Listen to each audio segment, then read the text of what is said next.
द्वैत गदाधर श्रीवासादि गौर भक्तवृंद।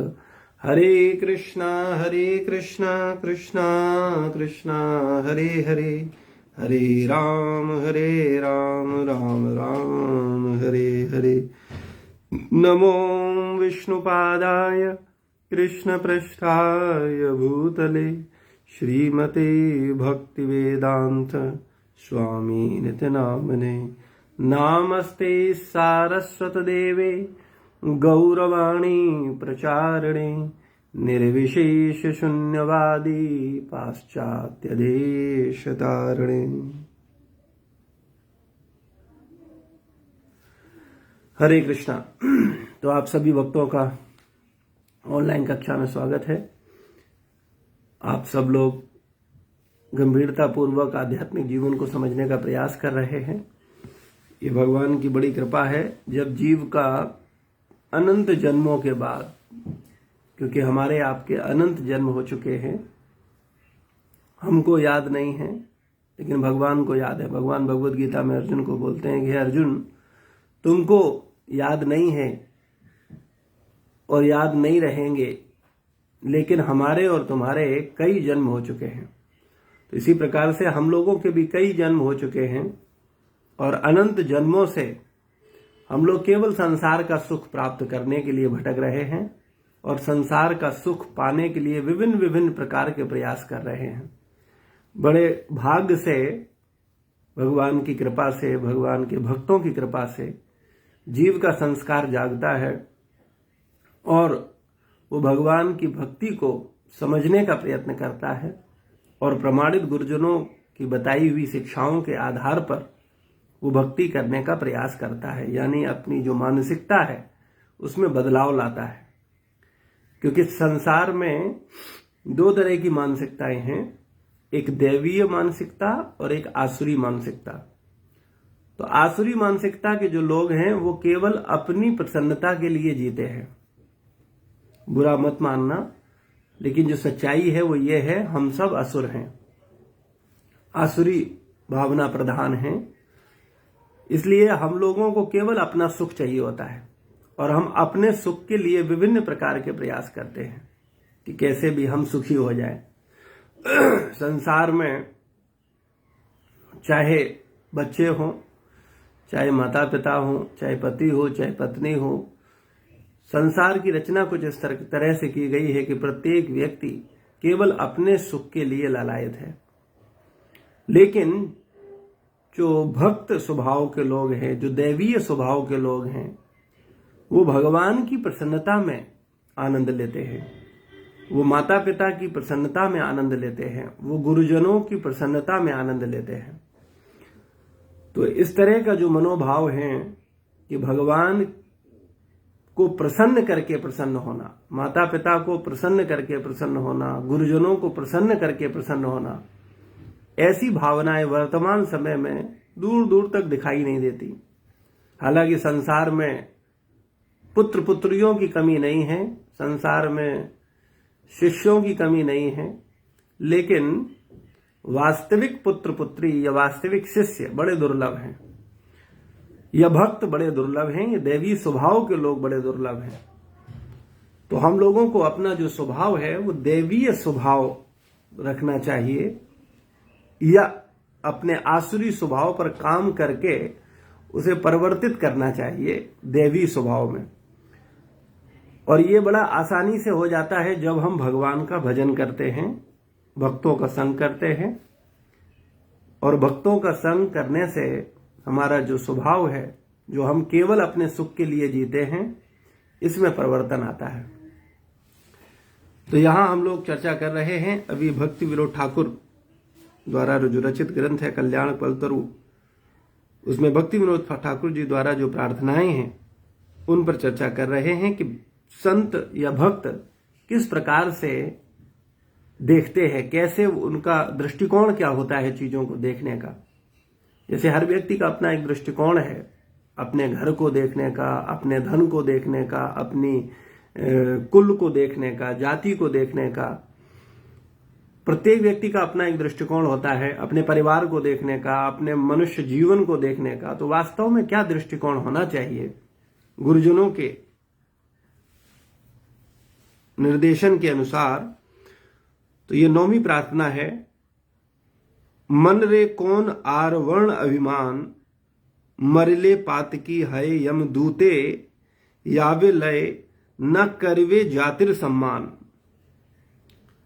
तो भक्तिविनोद ठाकुर मन को शिक्षा दे रहे हैं कि हे मन, तुम्हें अपने वर्ण जाति पर इतना अधिक अभिमान क्यों है?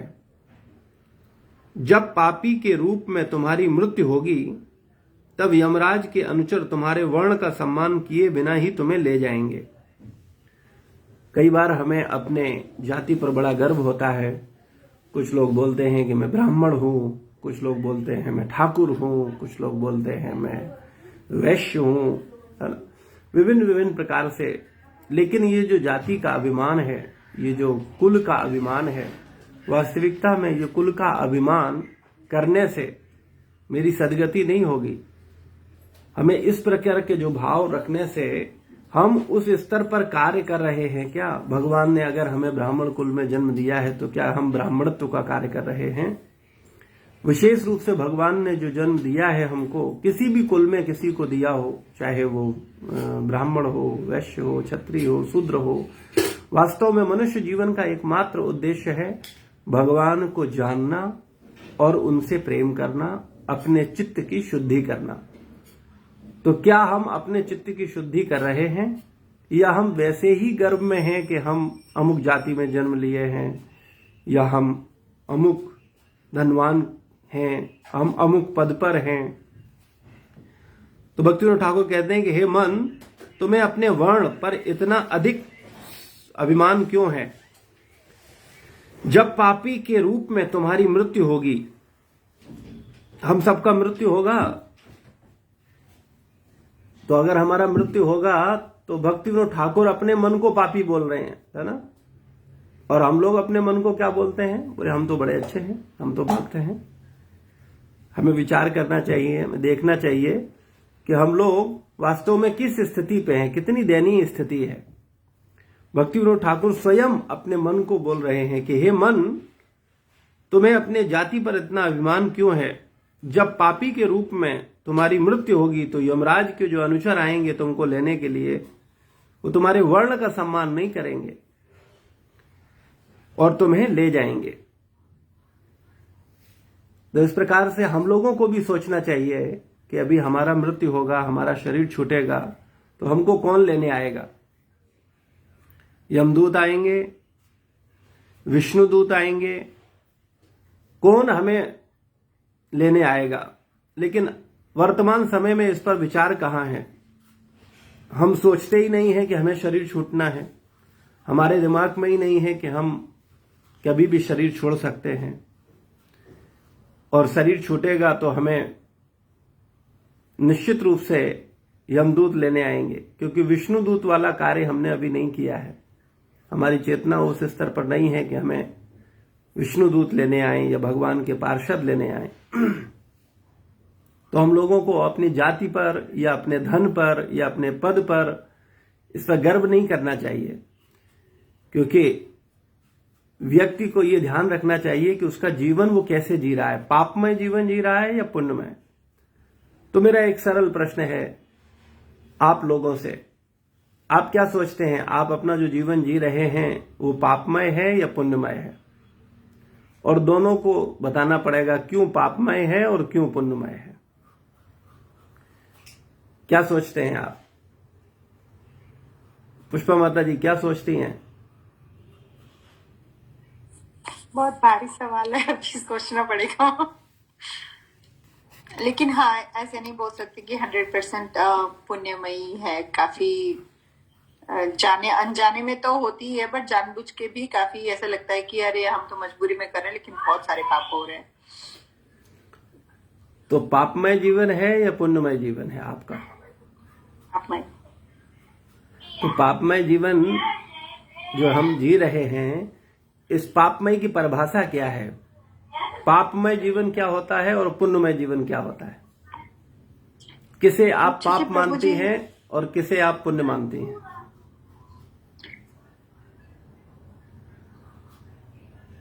ऐसे लगता है कि कभी जैसे धर्म आपका जो भी स्वभाव और धर्म है उससे उसके अनुरूप नहीं होके उल्टा करते हो, जान के या अनजाने में या मजबूरी में, चाहे जैसे भी, तो वो उसको मैं पाप भी समझती हूँ। वैसे पाप की परिभाषा शास्त्रों में या भक्तों ने, संतों ने क्या दी है? क्या पाप है और क्या पुण्य है? आप क्या सोचते हो और शास्त्रों में क्या वर्णन है? मतलब एक व्यक्ति की नजर में एक व्यक्ति कर्म करना सही है तो वही व्यक्ति दूसरे व्यक्ति की नजर में ठीक है, तो यानी एक व्यक्ति की नजर में वो पाप है और दूसरे व्यक्ति की नजर में वो पुण्य है, तो ये तो ठीक नहीं है। ये तो वो पाप होगा या वो पुण्य होगा। तो क्या पाप है और क्या पुण्य है?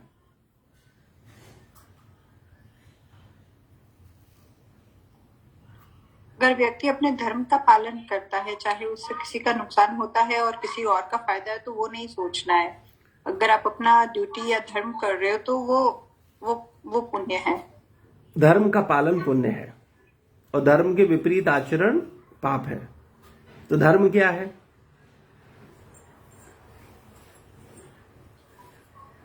एक चोर का मैंने धर्म, कभी सुना था कि एक चोर का धर्म क्या होगा? चोर का धर्म चोरी होगा। जैसे मैंने प्रभु जी ये तो सुना था कभी कि स्वभाव धर्म है। जैसे सांप का डंक मारना वो उसका धर्म है क्योंकि वो उसका स्वभाव है। सांप डंक मारता है? सांप, स्नेक। हाँ सांप, अच्छा। हाँ, तो वो वि- उसका वि- नेचर है, लाइक उसका जी, धर्म मीन्स उसका नेचर है। उससे आप कुछ और एक्सपेक्ट नहीं कर सकते हो। तो वो पुण्य कर रहा है काट करके?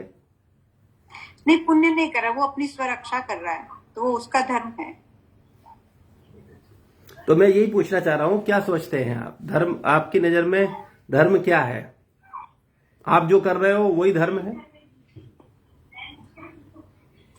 नहीं, ये तो नहीं समझ रहे ना, हमको पूरा ज्ञान नहीं है। तो क्या धर्म है, क्या पाप है, क्या पुण्य है? कुछ क्लियरिटी है जीवन में?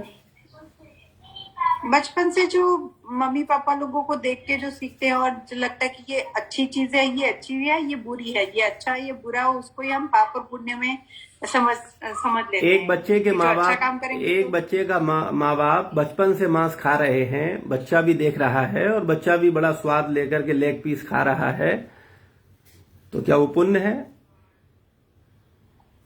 पुण्य नहीं, लेकिन उसको समझ भी तो नहीं है ना, अज्ञानता भी तो है।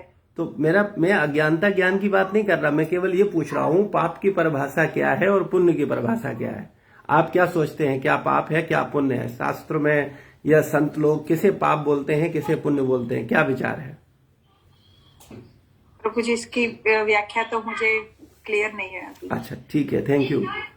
प्रीति माता जी बताएंगी क्या पुण्य है, क्या पाप है, क्या विचार है? शास्त्रों में जो भगवान ने जो मतलब जिस चीज को भगवान ने मतलब शास्त्रों में लिखा है कि ये पाप है वही पाप है, और जो मतलब हमारे हिसाब से पाप या पुण्य नहीं होता है। जो भगवान ने शास्त्रों में पाप लिखा है वो पाप है, जो पुण्य लिखा है वो पुण्य है। हाँ, तो भगवान ने बताया है क्या पाप है और क्या पुण्य है, शास्त्र बताते हैं क्या पाप है क्या पुण्य है। हम और आप डिसाइड नहीं कर सकते कि ये पाप है या ये पुण्य है। पहली चीज तो हमें ये समझनी चाहिए कि हम और आप ये डिसाइड नहीं कर सकते कि पुण्य की ये परिभाषा है और पाप की ये परिभाषा है, शास्त्र बताता है। तो शास्त्र के अनुसार अगर हम कार्य करते हैं तो वो पुण्य है, और शास्त्र के विपरीत कार्य करते हैं तो वो पाप है। तो आप सब शास्त्र के, हम सब लोग शास्त्र के अनुसार ही कार्य करते हैं, या कितने % शास्त्र के अनुसार जीवन जीते हैं? तो बहुत से लोग कहेंगे भाई हमने तो शास्त्र पढ़े भी नहीं, हमें तो पता ही नहीं कि क्या। तो जब आपने पढ़ा ही नहीं, जाना ही नहीं, तो फिर आप जो कर रहे हैं वो क्या है? पुण्य है। आप हो सकता है जिसे पुण्य मान रहे हो वो पापी हो, जैसे, अच्छा चलो इसको समझ लेते हैं। आप बताएंगे आपने जीवन में सबसे बड़ा पुण्य क्या किया है? चलो पाप की बात नहीं करते, गंदी गंदी बातें नहीं करेंगे, अच्छी अच्छी बातें करेंगे। आपने क्या पुण्य किया है? चलिए बताइए, सबसे अपने जीवन का क्या ऐसा पुण्य है जो आप बार बार करते हो और आपको बहुत पसंद है?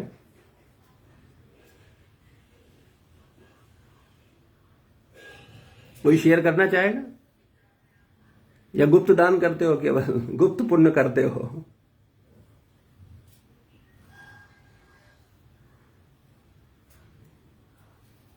क्या ऐसा पुण्य है पुष्पा माता जी?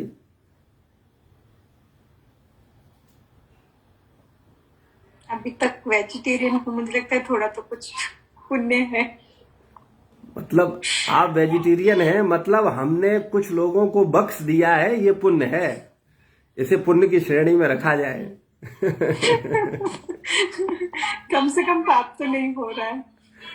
तो कम से कम पाप नहीं हो रहा है तो ये पुण्य थोड़ी कहलाएगा। भाई हम पाप नहीं कर रहे हैं, ठीक है, आप गलत नहीं कर रहे हो, ये ठीक है, लेकिन पुण्य तो नहीं कहलाएगा, वो भी पाप है। पता है, आप भले ही शाकाहारी भोजन कर रहे हो लेकिन बिना भोग लगाए खाते हो तो वो क्या है?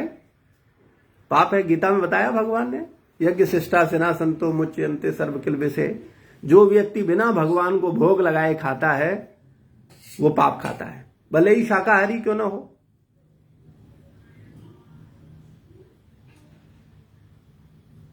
आप बचपन से भोग लगा के खा रहे हो पुष्पा नहीं, माता जी? लेकिन कुछ टाइम से मैं ये श्लोक बोलती हूँ, यज्ञ शिष्टा सेना संतो मुच्यन्ते सर्व किल कुछ विषे। टाइम से खाने के आप टाइम भोग पे लगाने बोल लगे हो चुकी। मतलब? जब से जाना है उस चीज को। तो उससे पहले क्या था प्रभु?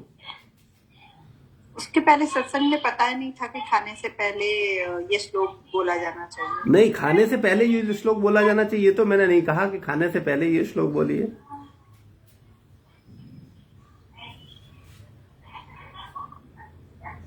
ये श्लोक बोल करके खा लीजिए। ऐसा करते हो? कैसा कर रहे हो बताओ भाई जरा, ये एक नई बात, नया ज्ञान मिल रहा है। नहीं, यज्ञ तो नहीं करे, लेकिन खाने के टाइम पे खाने से पहले प्रार्थना टाइप करते हैं, श्लोक बोलते हैं। अच्छा, जैसे खाना बनाया, परसा और यज्ञ श्लोक बोला और शुरू कर दिया खाना, ऐसा? जी जी। तो ये आपको विधि किसने बताई? हम एक सत्संग में जाते थे स्वाध्याय में, वहां पे ये प्रथा रीत जो भी बोलते हैं कि वैसे ही करते थे। जी, देखिए आचार्यों ने हम लोगों को बताया है कि वास्तव में हमें कैसे करना चाहिए, है ना। उन्होंने बोला है कि हम लोगों को कुछ भी बिना भोग लगाए ग्रहण नहीं करना चाहिए, और इसकी विधि भी बताई है। विधि यह है कि जो भगवान हमको सब कुछ देने वाले हैं, फल फूल सब्जी मसाले ड्राई फ्रूट जो कुछ भी है सब भगवान ने दिया है, तो सबसे पहले हमें भगवान को समक्ष उसे रखना चाहिए, तुलसी दल डालना चाहिए, और जितनी देर हम भोजन करते हैं उतनी देर कम से कम, यानी कम से कम 15-20 मिनट भगवान के समक्ष वो पूरा भोजन रखना चाहिए, और पर्दा बंद करने चाहिए, और भगवान से घंटी बजा करके प्रभुपाद जी का प्रणाम मंत्र बोलना चाहिए, चैतन्य महाप्रभु का प्रणाम मंत्र बोलना चाहिए, भगवान राधा कृष्ण का प्रणाम मंत्र बोलना चाहिए, कृष्ण का प्रणाम मंत्र बोलना चाहिए, और उनसे प्रार्थना करनी चाहिए कि हे भगवान, इस प्रसाद को आप इस भोग को ग्रहण करो। और कम से कम उतनी देर 15 मिनट के लिए हरे कृष्ण महामंत्र का माला करना चाहिए वहां बैठ करके, जिससे कि भगवान उस प्रसाद को पालें। और जब 15 मिनट हो जाएं तो ताली बजा करके पर्दा खोलना चाहिए, और उस पूरे भोग को लेना चाहिए, और उस घर में आपने जो बनाया है उसमें उसे मिलाना चाहिए।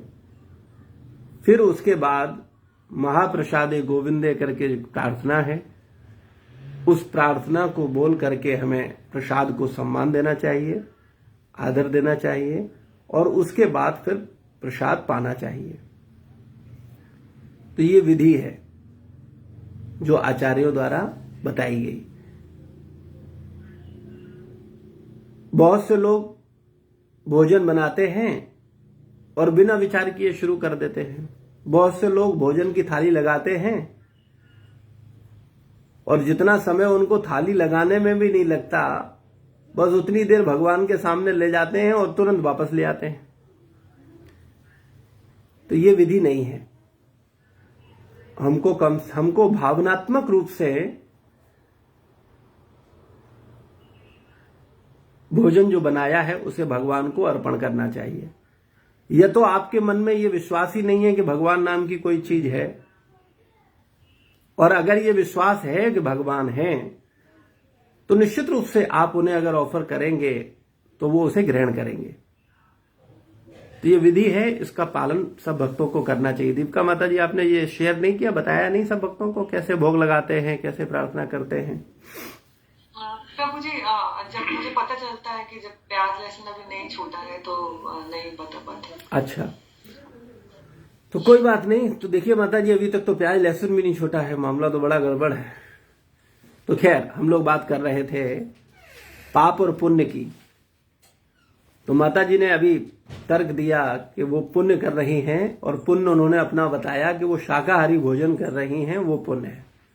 लेकिन गीता के अनुसार मैंने ये सिद्ध कर दिया कि वो भोजन भी पापमय है। अगला पुण्य बताइए।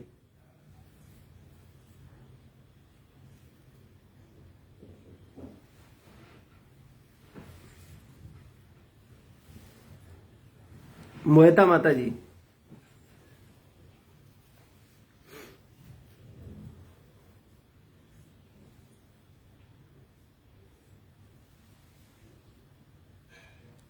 हरे कृष्ण प्रभु जी। हरे कृष्ण। उसमें काफी सोचना पड़ेगा शायद। पुण्य में किसी सोचना पड़ेगा या पाप में? पुण्य में। अच्छा, ठीक। पाप में तो बहुत कुछ है। तो जानबूझकर किसी को तकलीफ नहीं पहुंचाना, उसको दुख नहीं पहुंचाना, ऐसा कोशिश करती हूँ मैं जी। तो अगर आपने किसी को तकलीफ नहीं पहुंचाई तो ये पुण्य है। हाँ, मतलब मुझे लगता है कि अगर अच्छा, फिर अगर आपने किसी तकलीफ की आपने किसी की सहायता की, फिर वो किस में आएगा भाई? ये तीन स्थितियां हुई। एक स्थिति हुई कि आपने किसी को परेशान किया या आप किसी के परेशानी के कारण बने, ये तो हो गया पाप, ठीक है। और आपने किसी को कष्ट नहीं दिया तो ये तो न्यूट्रल अवस्था हुई। और एक अवस्था हुई कि आपने किसी को हेल्प करी, किसी की सहायता करी, किसी की मदद करी, तो ये पुण्य हुआ। जी।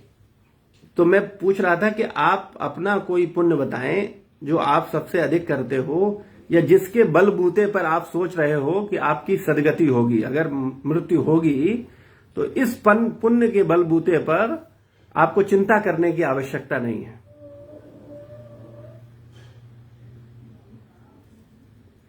अच्छा, वैसे तो जी, माता पिता की रिस्पेक्ट करना और उनकी केयर करना। अच्छा, माता पिता की रिस्पेक्ट करना। अब माता पिता है नहीं यहाँ, वरना मैं उनसे पूछता, तब असलियत बताते हो कि हाँ मोहिता माता जी, अपने मन में तो हर बच्चा सोचता है कि वो सबसे अच्छा बच्चा है दुनिया का, वो माता पिता का बड़ा सम्मान करता है, बड़ा प्रेम करता है। असलियत तो माता पिता बताएंगे। सारे शिष्य बोलते हैं, बोले मैं बड़ा अच्छा शिष्य हूं, मैं तो गुरु भी जी ही मेरे लिए सब कुछ है, लेकिन असलियत तो गुरु जी बताएंगे ये नालायक है या सही है। ठीक बात है कि नहीं?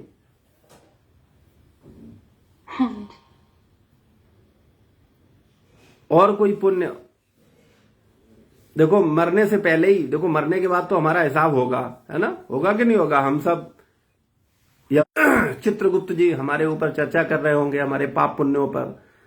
तो अभी थोड़ी देर के लिए थोड़ा हम लोग चर्चा कर रहे हैं कि अगर वर्तमान समय में अगर ये डिसीजन लिया जाए कि इनके जीवन में अब अगला इनका जो जीवन है वो कैसा है, या अगला समय जो है अभी के बाद का समय, अगला जीवन का मतलब अगला समय होता है। तो अभी वर्तमान समय में आप जिस स्टेज पर हैं, इसके बाद का जो समय आपके जीवन में आने वाला है वो सुखमय है कि दुखमय है, ये सुखमय या दुखमय डिसाइड करते हैं हमारे पाप या पुण्य। तो मैं इसलिए पूछ रहा था कि अभी तक जीवन में जो हमने किया है उसके परिणाम हमारे जीवन में आगे आने वाले हैं। तो पुण्यों को पूछ रहा था मैं, कोई और विशेष पुण्य जो जिसके बलबूते पर आपको लगे कि नहीं आपका भविष्य सुरक्षित है। प्रभु जी, मैक्सिमम हम लोग अपने धर्म का पालन ही कर रहे होते हैं, कि धर्म इन द सेंस कि मतलब अपने कर्तव्य का निर्वाहन ही कर रहे होते हैं टुवर्ड्स, मतलब चाहे वाइफ हो, बच्चे हो, माता पिता हो, या जो भी सराउंडिंग में रहते हैं उनके प्रति जो भी आपका बनता है कर्तव्य उसका पालन करते हैं। तो वो मैं वही सोच रहा था कि पुण्य अदरवाइज अगर ये हो कि कोई रैंडम पर्सन की, अननोन पर्सन की हेल्प करना ही अगर पुण्य है तो वो भी करे होंगे, लेकिन डेली बेसिस पे वो काम नहीं होता। डेली बेसिस पे आप अपने कर्तव्यों का पालन ही अच्छे से कर रहे होते हो, तो ये अब पता नहीं ये पुण्य में आता है कि नहीं आता है। अगर एक पशु अपने बच्चे को पाल लेता है, बच्चा पैदा करता है, पहले तो बड़ी मेहनत करता है तब वो पैदा कर पाता है, फिर पैदा करने के बाद उसको पाल लेता है, पाल करके बड़ा कर लेता है, तो आप मुझे बताओ ये पशु ने पुण्य कर दिया? आपकी नजर में क्या है? चित्रगुप्त को अभी किनारे करते हैं, आपको चित्रगुप्त बना देते हैं, आप बताइए आप उसे क्या कहेंगे? पुण्य कहेंगे?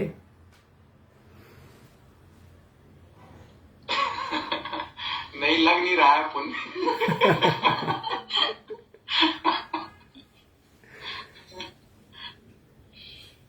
लेकिन मैं सोचा 90% हम लोग वही करते हैं, तो मैं केवल यही तो बात कह रहा हूं। भक्ति विनोद ठाकुर बोल रहे हैं कि हे मन, तुम अपनी जाति पर इतना, या अपने पद पर, या अपने धन पर, या अपनी भौतिक शिक्षा पर इतना अधिक घमंड मत करो। अभी यमदूत आने वाले हैं और यमदूत आएंगे, ले जाएंगे और बिना सम्मान किए ले जाएंगे हमको। तो मेरा पूछना केवल यह था कि और किसी के मन में कोई व्यक्ति शेयर करना चाहता हो अपना पुण्य या पाप? चलो पाप तो नहीं, हम पुण्य की बात कर रहे हैं, पाप तो बताने नहीं है, केवल पुण्य। जी, जो दान करते हैं हम, क्या वो पुण्य की श्रेणी में आएगा? दान का पर्पज क्या है? जैसे गोदान करते हैं, या फिर जैसे इंडिया में तो कुत्ता और गाय के लिए भी अलग से पहले रोटी निकालते हैं और फिर उनको देख के खाते हैं। मैं आपकी बात कर रहा हूँ, अपनी बात करें, कोई क्या कर रहा है वो नहीं। मैंने इस पे चर्चा की है, आप अपना पुण्य बताइए। पुण्य, दान को पुण्य में कहेंगे, लेकिन अगर कोई शराब का दान करे, ठीक है ना, कई बार लोग क्या करते हैं, अपने मित्रों को प्रसन्न करने के लिए या अपने बॉस को खुश करने के लिए उसको शराब गिफ्ट करते हैं, है ना, या जो दे रहे हैं उसका पर्पज क्या है ना। तो मैं खैर, हम लोग बात कर रहे थे, आप अपने पुण्य बताइए हमें, आप अपना एक पुण्य बताइए केवल, जिसके आधार पर आप सोचते हैं कि आपको डरने की आवश्यकता नहीं है। प्रभु जी, अपनी आत्मा के लिए किया गया काम पुण्य है। अपनी आत्मा के लिए किया गया कार्य पुण्य है। जैसे अपने आप को समझने की कोशिश कि मटेरियल वर्ल्ड के लिए पैदा हुए हम लोग, कि मतलब भौतिक जगत के लिए या आध्यात्मिक प्रगति के लिए उसको समझना और उसके लिए काम करना, तो अपने चित्त की शुद्धि करना, क्योंकि फिर हम शुद्ध हो जाएंगे तो हमारे आसपास के लोग अपने आप, उनसे हमें कोई परेशानी नहीं होगी, तो मतलब कोई पाप भी नहीं होगा। वैसे तो देखिए, अगर हम और गहरी विषय में जाएंगे तो पाप और पुण्य जीव को दोनों ही नहीं करने हैं। पाप भी व्यक्ति को बंधन में डालता है और पुण्य भी व्यक्ति को बंधन में डालता है। लेकिन अभी तो स्थिति यह है कि पाप और पुण्य में अगर तुलना किया जाए, चर्चा किया जाए, तो हम तो पापमय जीवन ही जी रहे हैं। तो मैं केवल अभी ध्यान वहां देना चाहता हूं कि आप अगर पुण्य किसे समझते हो, वो पुण्य क्या है, वो आप अपना बताइए कि आप इस आधार पर कह सकते हो कि ये कर्म आपका अच्छा हो रहा है, ये पुण्य हो रहा है। इससे मेरा भला हो जाएगा, है ना। ठीक है, आप सत्संग की बात कर रहे हो, आप भजन की बात कर रहे हो, वो ठीक है, वो एक अलग विषय है। मैं इससे हट करके पूछ रहा हूं कि आप अपनी दिनचर्या में, डेली की दिनचर्या में, सर दिनचर्या में तो प्रभु जी फिर वही लगता है जो साधना एकदम ध्यान पूर्वक किया है वो पुण्य है। जैसे साधना मतलब ध्यान लगा के नहीं किया तो वो भी पुण्य नहीं लगता। पुण्य इन द सेंस लगता नहीं है कि कोई आज वैल्यूएबल काम किया। अगर मतलब ध्यान पूर्वक साधना हो जाती है तो लगता है एक वैल्यूएबल काम हुआ है। भगवान का नाम स्मरण, भगवान का भजन या साधना, ये पुण्य में नहीं आएगा, ये कृष्ण कर्म है, ये अकर्म है, ये भगवान की प्रसन्नता के लिए है। पुण्य कर्म व्यक्ति करता है तो पुण्य के बदले में कुछ भोगना चाहता है, उसने कुछ अच्छा किया ना। जैसे व्यक्ति अगर धन कमाता है तो वो धन का उपभोग करना चाहता है। उसने अगर धन अच्छा कमाया है तो फिर वो 5 स्टार होटल में रुकना चाहता है, उसको अच्छे वस्त्र चाहिए, उसको अच्छा भोजन चाहिए, उसको अच्छी गाड़ी चाहिए। यानी उसने कुछ अच्छा किया है तो उसके बदले में कुछ चाहता है। तो इसी प्रकार से भौतिक जीवन में जो जीवन हम जी रहे हैं, इस जीवन में भी जब हम कुछ अच्छा करते हैं तो बदले में अपेक्षाएं रखते हैं कि हाँ हमने ये किया तो हमें स्वर्ग मिलेगा, मेरा अगला जीवन अच्छा होगा, या मेरा वर्तमान भविष्य अच्छा होगा, मेरे जीवन में सब शुभ ही शुभ होगा, है ना। इस तरीके की आशाएं हम करते हैं। लेकिन विचार ये है कि हम लोग जो अभी जीवन जी रहे हैं वर्तमान समय में, उसमें पुण्य क्या है। तो मैं जल्दी जल्दी से आगे बढ़ता हूं, एक एक व्यक्ति से पूछ लूं जरा। अनु कोली माता जी बताएंगी, अपना एक पुण्य बता दीजिए। बहुत सारे पुण्य खुलासा करने की जरूरत नहीं है, एक सबसे बड़ा पुण्य जो आपको लगता है कि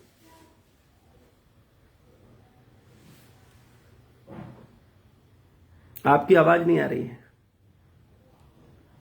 हरे कृष्णा प्रभु जी। हरे कृष्णा। मैंने कहा पुण्य सिर्फ मुझे यही लग रहा था कि जैसे जिस माता पिता की सेवा जो है और उनके जो है जो भी जैसे हम जितना भी हम कर पा रहे हैं उसको करें, वही एक पुण्य है। उसके अलावा तो और कुछ करते नहीं है ऐसा हम कि किसी के लिए कुछ भी किया हो या कोई भगवान के लिए भी इतना कभी कुछ नहीं कर पाए। ठीक है, चलिए माता पिता की एक सेवा, वो तो वो चलिए हम उस पर बाद में बात कर लेंगे। प्रीति माता जी। हरे कृष्ण प्रभु जी, मैं जब ऐसे मतलब डेली में मतलब जैसे बर्ड्स के लिए मतलब भगवान जी को भोग लगा के फिर रोटी रख देती हूँ, तो जैसे क्रो आके खा लेते हैं, तो मतलब वो डेली का रूटीन है मेरा मॉर्निंग का। तो मुझे लगता है वो तो मैं डेली करती हूँ, बाकी एक मैंने बता दिया आपको। ठीक है, चलिए ठीक है। हाँ, मोहिता माता जी से बीच में रह गया था। जी मोहिता माता जी, एक पुण्य।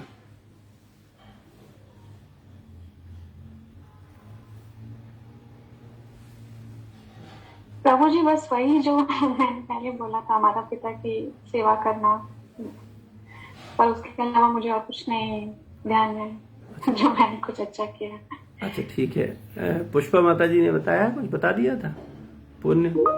अच्छा बताया तो था कि हाँ मैं नॉनवेज नहीं खाती हूँ, ये पुण्य है। कितने बड़े बड़े पुण्य कर रखे हैं आप लोगों ने सच में। प्रभु जी, जी जैसे अगर पड़ोसी है, आपको पता है कि वो बूढ़े हैं और अकेले हैं, और तो उनको अपना वक्त दे और उनका ख्याल करें, या तो वो किस श्रेणी में आता है? अगर आप उनको सेवा कर रहे हैं तो ये पुण्य में आएगा। उनकी मदद कर रहे हैं, उनको रोज खाना बना के दे रहे हैं, या उनका ध्यान रखने से तात्पर्य क्या है कि अपना टाइम पास करने के लिए उनके पास बैठ गए, या आप व्यस्त हो फिर भी उनके पास टाइम देने, मतलब क्या ऐसी सेवा जिससे कहा जाए, आप क्या बताना चाहते हैं? हमको लगता है वो हमारी रिस्पॉन्सिबिलिटी के हिसाब से हम उनको जैसे घर के सदस्य के जैसे हम उनको रखते हैं, जैसे सामने हमारे हैं, तो वो एक बहुत प्यार का रिश्ता है हमारा। जी मुझे वो मम्मी से भी ज्यादा लगती है। जी। तो अच्छा है, आप अगर उनका सेवा कर रहे हैं तो अच्छी बात है। मैं एक तो अपने आप को बहुत सौभाग्यशाली समझती हूँ कि वो हमारे सामने है, हमारे पास है, कि मुझे मम्मी का भी इतना नहीं लगता कि मम्मी मेरे पास होनी चाहिए। जी ठीक है, तो दूसरों का हेल्प करना या उनकी आप हेल्प कर रहे हैं, एजेड हैं, ठीक है, आपने जैसे अपना। अगर किसी कोई गरीब हुआ, उनकी बेटी की शादी है और आपने उनको कुछ दे दिए, किसी के हाथ से दिलवा दिए, तो वो पुण्य श्रेणी में आएगा। हाँ उनको पता भी नहीं है किसने दिया। हाँ, कोई बात नहीं, वो पुण्य में आएगा। आपने कुछ किसी का मदद किया है, किसी की हेल्प की है, तो वो पुण्य में आएगा। लेकिन ये पाप और पुण्य दोनों ही कैसे हैं? बुरे हैं। पता है आपको कैसे पाप बुरा है? कैसे पाप तो बुरा है ही है, उसको तो बताने की जरूरत नहीं, उसके परिणाम ही खराब हैं। लेकिन पुण्य भी बुरा है। इसको आचार्यगण बताते हैं, पुण्य का मतलब है सोने की कटोरी में रखा जहर। अगर मैं आपको सोने की कटोरी में जहर पिलाऊं तो आप पियोगे? अरे भाई, सोने की कटोरी है।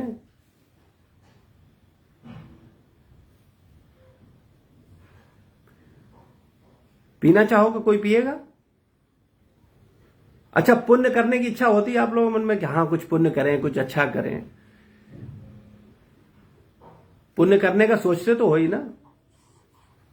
प्रभु जी, आई थिंक मुझे ऐसा लगता है कि पुण्य करने के पीछे भी हमारा कोई आशय रहता है कि शायद इससे मैं अपना क्रेडिट बढ़ा दूं भगवान जी के अकाउंट में, जो जाने अनजाने हमारे से बुरा हुआ है। तो पुण्य, देखिए मेन चीज आप इसे समझ लीजिए, पाप तो बुरा है ही, क्योंकि पाप के परिणाम मुझे दुख के रूप में आएंगे और पुण्य के परिणाम मेरे जीवन में सुख के रूप में आएंगे।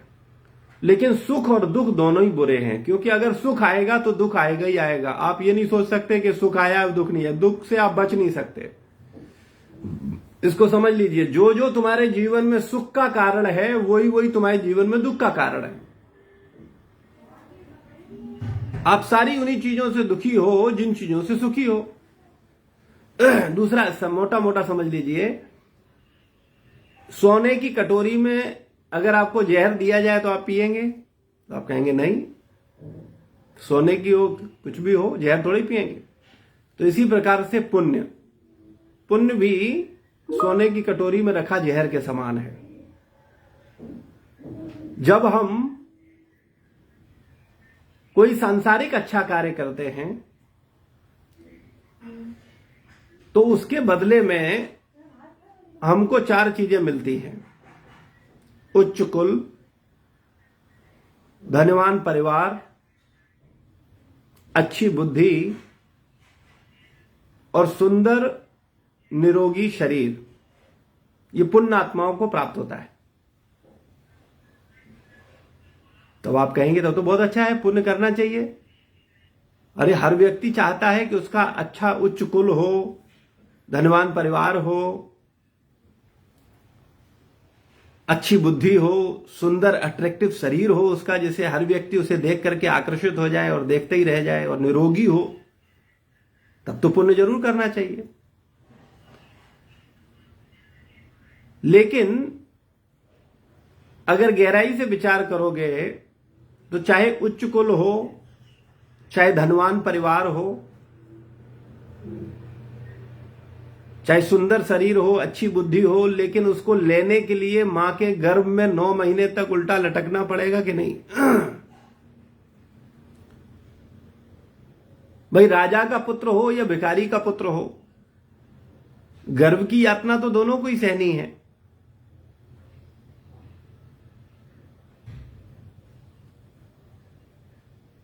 जन्म, मृत्यु, जरा, व्याधि, बूढ़ा भी होगा। अगर जन्म लिया है व्यक्ति तो बूढ़ा भी होगा, उसको रोग भी होंगे और मरेगा भी।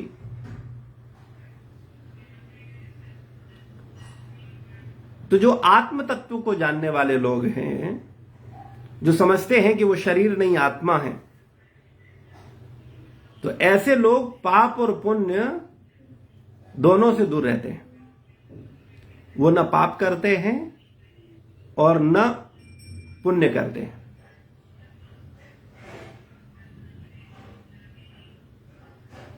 तो फिर क्या करे व्यक्ति? न पाप करे न पुण्य करे। ऐसा कौन सा काम है कि न पाप हो न पुण्य हो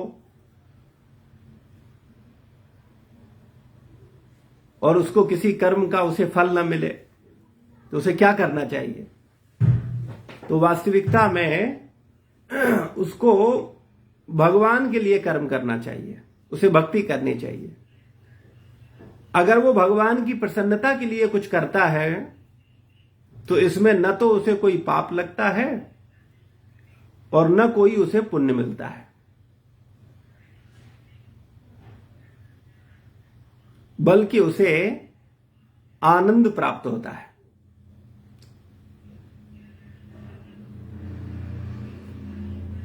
तो हम सब लोगों को यह प्रयास करना चाहिए कि हम कृष्ण कर्म करें, भगवान की भक्ति करें, न पुण्य करें और न पाप करें। पाप तो बिल्कुल न करें और पुण्य भगवान की प्रसन्नता के स्तर पर करें, तब वो पुण्य नहीं होंगे।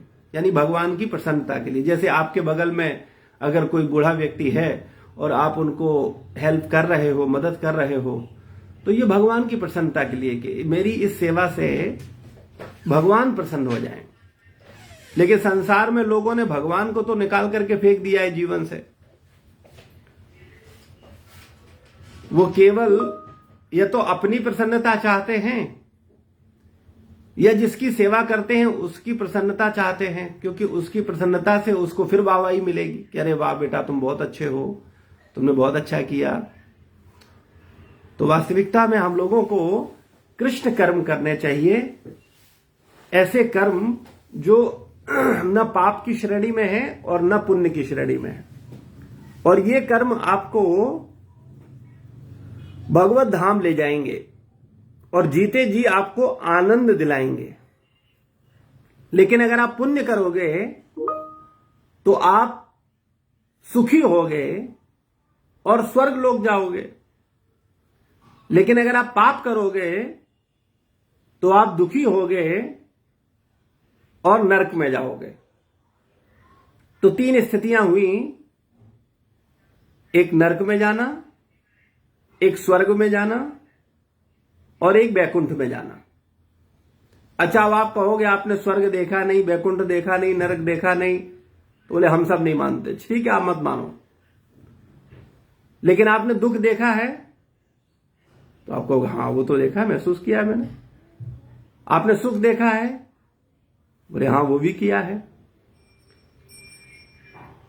और तीसरी जो स्थिति है उसे बोलते हैं आनंद, जिसका एहसास अगर वो शरणागत होकर भक्ति को समझता है या करता है तो उसको एहसास होने लगता है। यानी ऐसी स्थिति जहां व्यक्ति के दुख की कोई संभावना ना हो। तो कृष्ण भक्ति करने से, भगवान की भक्ति करने से उसको आनंद की प्राप्ति होती है। तो हम लोगों को पाप और पुण्य दोनों से बचना चाहिए और कृष्ण कर्म करना चाहिए, यानी कृष्ण के लिए कर्म करना चाहिए। ऐसे कर्म से आपको शांति की प्राप्ति होगी, संतोष की प्राप्ति होगी और आनंद की प्राप्ति होगी। तो भक्ति जी, दीपिका माता जी का हाथ उन्होंने रेज किया है, मेरे ख्याल से कोई क्वेश्चन पूछे। जी जी पूछिए। ये हेडश्री मॉम दीपिका,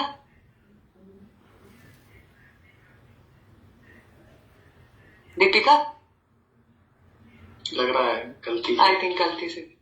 ओके, सॉरी प्रभु जी। तो हम लोग आगे चलते हैं। यदि भाल कर्म कर्ग स्वर्ग भोज अतपर ताते विप्र चंडाल समान नरके ओ दुई जने दंड पावे एक सने जन्मांतरे समान विधान। यदि तुम पुण्य कर्म करोगे तो उसके फलस्वरूप स्वर्ग लोक में भोग प्राप्त करोगे। इस बात का कोई औचित्य नहीं कि आप ब्राह्मण हैं या चंडाल। नरक में भी ब्राह्मणों तथा चंडालों को समान प्रताड़ना मिलती है। यह सिद्धांत प्रत्येक व्यक्ति पर समान रूप से जन्म जन्मांतरों तक लागू होता है। तो भक्ति विनोद ठाकुर बोल रहे हैं कि अगर तुमने उच्च कुल में जन्म लिया भी है, लेकिन अगर तुम पाप में कर्म कर रहे हो तो तुम्हें नरक जाना पड़ेगा। चाहे कोई चांडाल व्यक्ति बुरा कर्म करे, चाहे कोई उच्च कुल का बुरा कर्म करे, बुरे कर्म का परिणाम तो नरक ही है। और अगर कोई अच्छा कर्म करेगा, पुण्य करेगा, तो चाहे चांडाल हो चाहे ब्राह्मण हो, उसको स्वर्गलोक प्राप्ति होगी, वो स्वर्ग में जाएगा, स्वर्ग के सुखों को भोगेगा। और ये सिद्धांत जो है ये जन्म जन्मांतरों के लिए लोगों पर लागू है। यानी जीवन में आप या तो सुखी होते हैं या दुखी होते हैं। ये सुख और दुख में ही जीव फंसा रहता है। बड़े भाग्यशाली जीव हैं जिन पर वास्तव में गुरु कृपा होती है, हरि कृपा होती है, और वो आनंद में जीवन जीते हैं। यानी सुख और दुख दोनों से अपने को ऊपर उठा लेते हैं और कर्तव्यों का निर्वहन करके, जो वास्तविक कर्तव्य है उनका निर्वहन करके आनंद लेते हैं। आगे बोलते हैं, उच्च वर्ण पद धरी वर्णांतरे घृणा करी, तबे केन अभिमान लय तुच्छ वर्ण मान, मरण अवधि यार मान, उच्च वर्ण पद धरी वर्णांतरे घृणा करी, नरकेर ना कर संधान। तब क्यों अपने वर्ण की तुच्छ प्रतिष्ठा से गर्वित हो रहे हो? वर्ण का अभिमान केवल आपकी मृत्यु तक ही सीमित है। उच्च जाति के अभिमान के कारण आपने अन्य जाति के सदस्यों से घृणा की तथा नारकीय परिणामों की अवमानना की है। तो जब हम अपने को श्रेष्ठ मानते हैं तो कुछ को पतित मानेंगे तभी तो श्रेष्ठ मानेंगे। अगर हम अपने को अच्छा मानते हैं तो इसका मतलब है कुछ को हम बुरा मानते हैं ना, तभी तो उनसे हम अपने को अच्छा बोलते हैं कि हम अच्छे हैं। तो वास्तविकता में जब हम इस तरह की भावना रखते हैं, अपने को श्रेष्ठ मानने की भावना, तो ये बहुत अच्छी भावना नहीं है। व्यक्ति को अपने को तुच्छ मानना चाहिए। भले ही वो श्रेष्ठ से श्रेष्ठ कर्म करे, लेकिन अपने को उसे हमेशा अयोग्य मानना चाहिए और अधम मानना चाहिए। कर्म उसे अच्छे करने चाहिए, लेकिन अपने को श्रेष्ठ मानने की भूल नहीं करनी चाहिए, क्योंकि जैसे ही व्यक्ति अपने को श्रेष्ठ मानता है उसका पतन शुरू हो जाता है।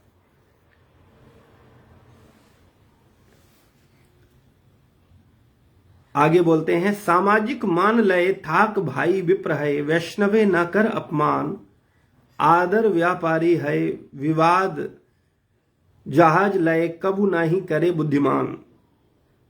हे मन, तुम अपनी समस्त सामाजिक प्रतिष्ठा समेत ब्राह्मण बने रहो, परंतु वैष्णवों की निंदा न करो। अंततः एक बुद्धिमान अदरक का व्यापारी, जो कि एक महत्वहीन व्यक्ति है, उस जहाज के विषय में विवाद नहीं करेगा जिसमें उसका सामान ढोया जा रहा है, क्योंकि जहाज का स्वामी एक अत्यंत धनी व्यापारी है।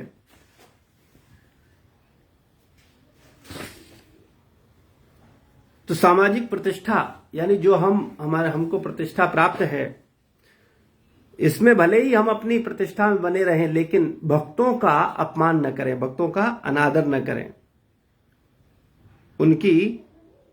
उनका निंदा न करो। जो बुद्धिमान व्यक्ति है वो कभी भी जिससे उसको सहायता मिल रही है उसको ही बुरा नहीं बोलेगा।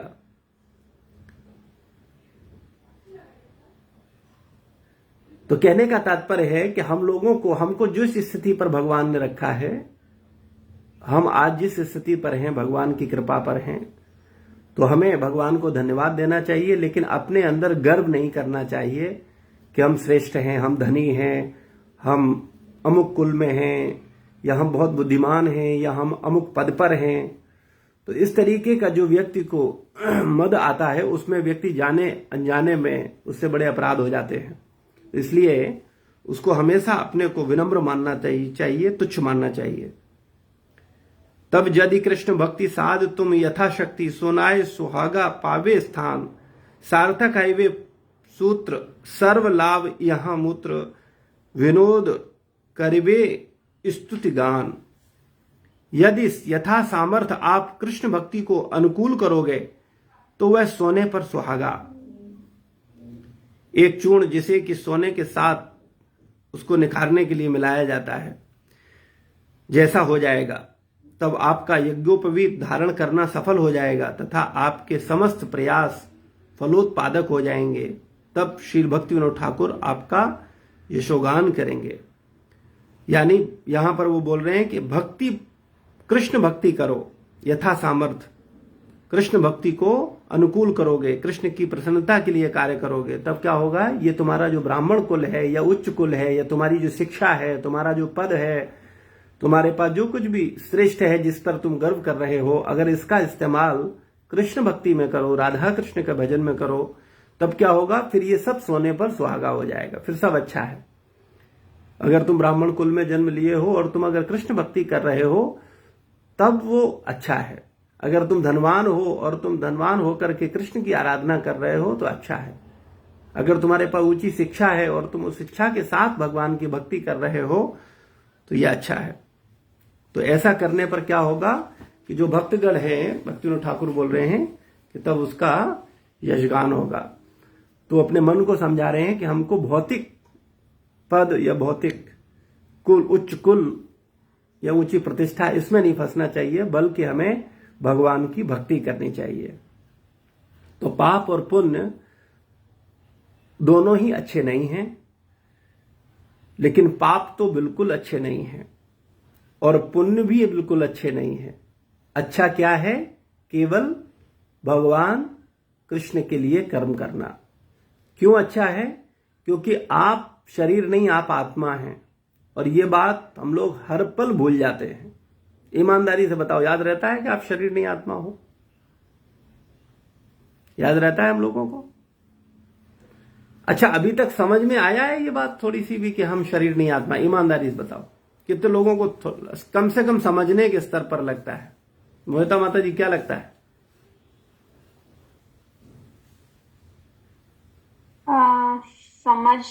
समझने के स्तर पर समझ में आती है, पर ऐसे मतलब दिनचर्या में जब हम जो भी कुछ काम करते हैं तब ध्यान पे नहीं आता है। हाँ, मतलब बौद्धिक स्तर पर समझने का प्रयास कर रहे हैं कि हम शरीर नहीं आत्मा है, लेकिन वास्तविकता में इसे हम फील नहीं कर पा रहे हैं ना। हाँ, ठीक है। पुष्पा माता जी, लगता है कि आप शरीर नहीं आत्मा है, इसका एहसास होता है? काफी बार प्रभु जी जैसे अकेले बैठते हैं और ध्यान करते हैं, एकदम शांति में कोई नेचर की जगह पे शांति से बैठे थे, तब लगता है कि अंदर से कुछ और बोल रहा है और बॉडी अलग से, ऐसे समझ में आता है। लेकिन जैसे ही घर पे या किसी के भी साथ होते हैं या अपनी दिनचर्या में लग जाते तो फिर सब भूल जाते हैं कि अंदर कोई और बोल रहा था, वो नहीं, अपने बस में कुछ नहीं है, कुछ जैसे मन की ही करते जा रहे, कोई और ही करवा रहा है सब। तो वास्तविकता में हमें ये समझना होगा कि हम शरीर नहीं हैं, हम आत्मा हैं, और हम हमेशा से हैं, हमेशा रहेंगे। लेकिन इस शरीर में हम आकर के बंध गए हैं, बद्ध जीवन हमने प्राप्त कर लिया है, और न चाहते हुए भी हमें सुख और दुख भोगने पड़ रहे हैं। आप में से कोई दुखी होना चाहता है? नहीं। लेकिन दुखी होते हैं कि नहीं? आप में से कोई व्यक्ति बीमार पड़ना चाहता है? लेकिन बीमार पड़ते हैं कि नहीं? आप में कोई बूढ़ा होना चाहता है? तो ये समस्या लगती है क्या? बुढ़ापा समस्या लगती है क्या? बीमारी समस्या लगती है? जन्म समस्या लगता है? मृत्यु समस्या लगती है? इसका एहसास होता है? मतलब अपना अनुभव बताएं आशीष प्रभु, क्या विचार है? आपको लगता है ये समस्या है या पार्ट ऑफ लाइफ? समस्या नहीं लगता है। लगता है कि हम लोग जैसा चल रहा है ऐसा चलता रहेगा तो ठीक है। अच्छा चलो आपकी मान लेते हैं कि अच्छा ऐसा चलता रहेगा क्या? नहीं। दीपिका माता जी आपके थोड़ा साथ मुझे थोड़ा बोलने दीजिए, क्या दीपिका माता जी यूं ही आपके साथ बैठे बैठे और अनंत वर्षों तक ऐसे ही जीवन चलता रहेगा? नहीं बुढ़ापा एक्चुअली वही है कि थोड़ा ओल्ड एज का लगता है कि अभी बहुत दिन है, तो इस वजह से उसकी टेंशन नहीं होती कि हाँ ओल्ड हो गए। अच्छा चलो ओल्ड एज की टेंशन नहीं, कोई बात नहीं, अभी बहुत दिन है। मृत्यु कब होगी?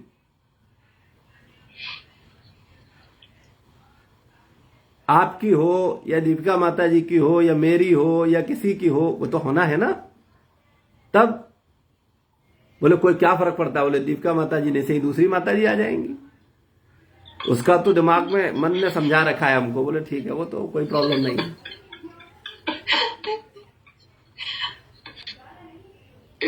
मतलब यही हम लोग शायद मन ऐसे ही सोचता है ना। मन तो हर चीज का तुरंत ऑप्शन देता है ना। बोले कोई नहीं। तो जन्म समस्या, मृत्यु समस्या, बीमारी समस्या लगती है क्या? विचार नहीं है, प्रश्न है। क्या ये सच में लगना चाहिए लेकिन समाओ मतलब अभी दिमाग में लगती नहीं। हाँ समस्या है, अदरवाइज थोड़ा हाँ पता है क्यों नहीं लगता है? इसका मूल कारण यह है क्योंकि हम ये नहीं समझ पा रहे हैं कि हम शरीर नहीं आत्मा है। बस जब आप एक शाश्वत नित्य आत्मा के रूप में अपने आप को पहचान पाओगे, तब आपको लगेगा कि अरे ये कहां हम फंस गए हैं। बार बार मुझे जन्म लेना पड़ रहा है, मृत्यु हो रही है, बूढ़ा हो रहा हूं, बीमार पड़ रहा हूं, कष्ट ही कष्ट हैं इस विभिन्न प्रकार के। ये कहां फंसा हूं? लेकिन चूंकि हम अपने को शरीर मान रहे हैं, और शरीर तो जन्म लेगा, शरीर तो मरेगा, शरीर तो बूढ़ा होगा, शरीर बीमार होगा, तो हमको लगता है इसमें कौन सी बात है, ये तो स्वाभाविक ही है। स्वाभाविक है शरीर बूढ़ा होगा, इससे हम रोक थोड़ी सकते हैं। शरीर बीमार पड़ेगा। तो चूंकि हम अपने को शरीर मान रहे हैं, इसलिए ये जन्म मृत्यु जरा व्याधि पर हमारा ध्यान नहीं है। लेकिन अगर थोड़ा सा स्मरण करें, एक्चुअली होता क्या, सबसे बड़ी प्रॉब्लम आप लोगों की यह है कि आप में से कोई व्यक्ति गंभीरता पूर्वक 16 माला नहीं कर रहा। जो 16 माला कर रहे हैं सिंसियरली, उनको चीजें बड़ी आसानी से समझाई जा सकती हैं और उनको समझ में भी आ जाता है। और जो भगवान के पवित्र नाम का जाप नहीं करता गंभीरता से, वो खूब समझना भी चाहे अपनी भौतिक बुद्धि से, लेकिन बुद्धि से समझने का विषय नहीं है। ये भगवान की कृपा से समझ आएगा। दीपिका माता जी कभी, प्रीति माता जी, एहसास होता है कभी कि आप शरीर नहीं आत्मा हैं? प्रभु जी आज ही हो रहा था मुझे एहसास ना। जैसे कि ना, मतलब वो एक्चुअली मैंने एक लेक्चर सुन रही थी, तो उसमें जैसे बोल रहे थे कि प्रभु जी कि भगवान राम 24 त्रेता युग में आते हैं और ब्रह्मा जी के एक दिन में, 28 में नहीं, कृष्णा जी 28th में आते हैं और राम जी 24th में आते हैं। तो मैं वो कैलकुलेट कर रही थी, 28 मतलब एक दिन में वो एक बार, जैसे मतलब इतनी चतुर्युगी में वो एक बार में आए, तो ब्रह्मा जी की एज होगी, जैसे आपने एक बार बताया था ना 50 एज है शायद जी। तो मैं इतने दिन कैलकुलेट कर रही थी कि 365 प्लस मल्टीप्लाई बाय 50। तो मैं सोची थी इतने दिन हो गए, हम अभी तक यही है, भगवान इतनी बार आके यहाँ से चले गए। तो वास्तविकता में ये जो जन्म मृत्यु है, जरा व्याधि, इसका एहसास होने लगता है। देखो प्रीति माता जी को एहसास हो रहा है क्योंकि 16 माला कर रही है ध्यान से, है ना। अब मोहिता माता जी अपना अनुभव शेयर करेंगी।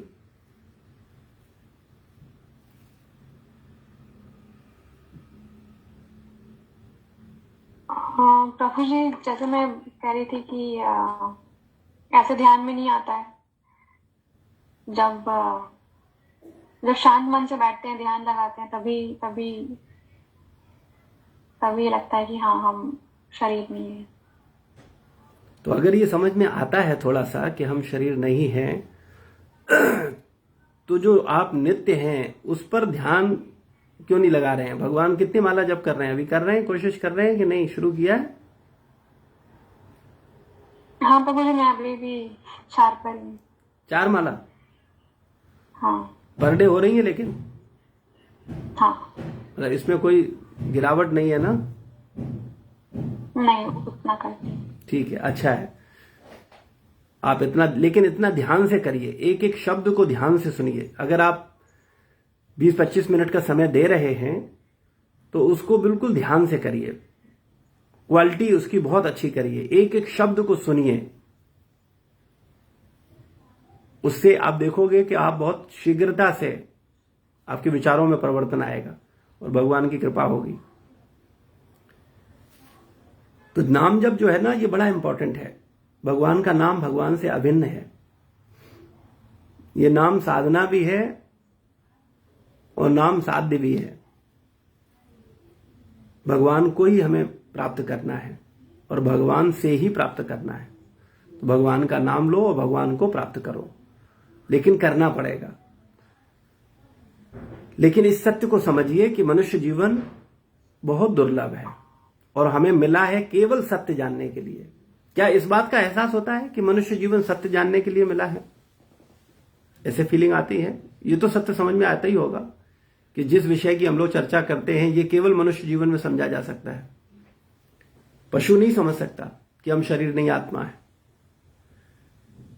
भगवान सत्य है, भगवान हमेशा से हमेशा रहेंगे, आत्मा हमेशा से है, हमेशा रहेगा।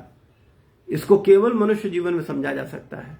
ये त्रेता योग, द्वापर योग, कलयुग, सतयुग, ये पशु समझ पाएगा कि इतने युग हैं, इतने जन्म हैं, बार बार जन्म हो रहा है, बार बार मृत्यु हो रही है, बार बार हम लोग आ रहे हैं, बार बार कभी स्त्री शरीर में, कभी पुरुष शरीर में, कभी धनवान बन के, कभी निर्धन बन के, कभी सुंदर बन के, कभी कुरूप बन के, कभी उच्च कुल में, कभी निम्न कुल में।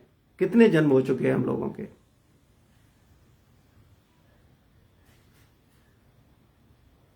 तो ये केवल सुनने और बोलने का विषय नहीं है, एहसास का है। तो हम लोग कोशिश करें कि हम गंभीरता पूर्वक भगवान के पवित्र नाम का जाप करें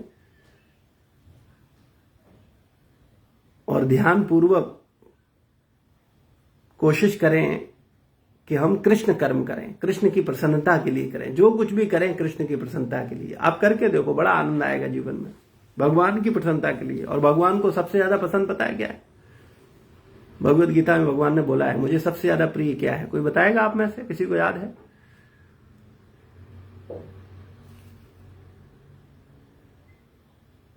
प्रभु जी, जो मेरे बारे में दूसरे भक्तों को, दूसरे लोगों को बताता है। हाँ, मेरे इस ज्ञान को, है ना? कौन सा ज्ञान? कि तुम शरीर नहीं आत्मा हो, भगवान परमात्मा है, भगवान कृष्ण है, उनकी आराधना करना, भक्ति करना, यानी गीता का जो ज्ञान है जो अन्यों को देता है वो मुझे सबसे अधिक प्रिय है। तो ये जो चर्चा है, आत्म तत्व की चर्चा है, ये चर्चा करने से भगवान हमें बहुत प्रिय हो जाते हैं, हम भगवान के। तो ये सबसे अच्छा कृष्ण कर्म है कि हम जब भी चर्चा करें अपने मित्र से, अपने रिलेटिव से, अपने फ्रेंड से, अपने साथी जो हमारे संग में हैं, कोलीग्स हैं, उनसे, तो हम केवल कृष्ण के विषय में चर्चा करें, कृष्ण के विषय में बताएं, जो हमें समझ आ रहा है वो हम बताएं। हम गीता का श्लोक पढ़ें, 4 मित्र एक साथ मिल जाएं। आज आप लोगों ने शुरू किया, गीता का श्लोक पढ़ा था आप लोगों ने? जी प्रभु जी, आशीष प्रभु जी ने पढ़ा। बहुत अच्छा। तो गीता का श्लोक पढ़ें और उसको समझें, इस तरह से अपने जीवन में बदलाव लाएं। धन्यवाद। श्रील प्रभुपाद की जय, गुरु महाराज की जय। किसी का कोई प्रश्न है, कोई जिज्ञासा? प्रभु जी,